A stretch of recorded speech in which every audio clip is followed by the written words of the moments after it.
vous êtes des mauvais citoyens. Vous êtes un mauvais pays.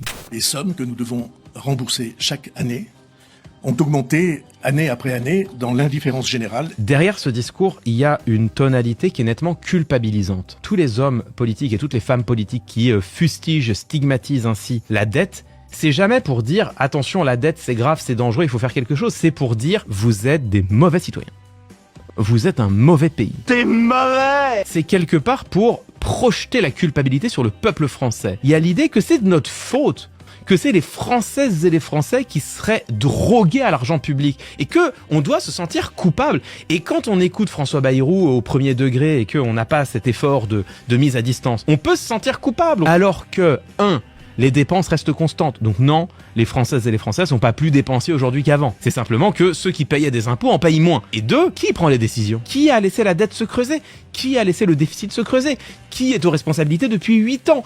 Qui nous a promis qu'en baissant les impôts des entreprises et des ménages aisés, tout allait ruisseler, relancer l'économie, créer de la richesse et, in fine, désendetter le pays. Mais c'est eux, ils nous ont fait une promesse, ils nous ont dit, voilà, nous, notre théorème économique, il est simple, on va baisser les impôts des entreprises, on va baisser les impôts des ménages aisés, et ça va créer de l'investissement, créer un cercle vertueux dans l'économie, et à la fin, vous allez voir, non seulement les gens vont payer moins d'impôts, mais l'État va toucher plus de prélèvements obligatoires. C'était ça la promesse initiale. Ce qu'on sait de sources sûres, c'est que ça a échoué. Ça n'a pas marché. Ce qui est dingue, c'est que cet argument-là, il était soutenable, évidemment, en 2017, quand ils prennent le pouvoir et qu'ils te disent « Non mais nous, on sait ce qu'il faut faire, vous allez voir, ça va marcher ».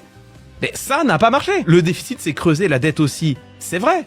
C'est grave, moins qu'il le dit, mais c'est de leur faute. C'est cette tonalité-là dans le discours qui est insupportable. C'est qu'il nous rend responsables d'un échec d'une politique économique qui n'est dépendante que de leurs décisions. François Bayrou nous dit exactement, écoutez, ce qu'on a fait depuis 8 ans, ça n'a pas marché.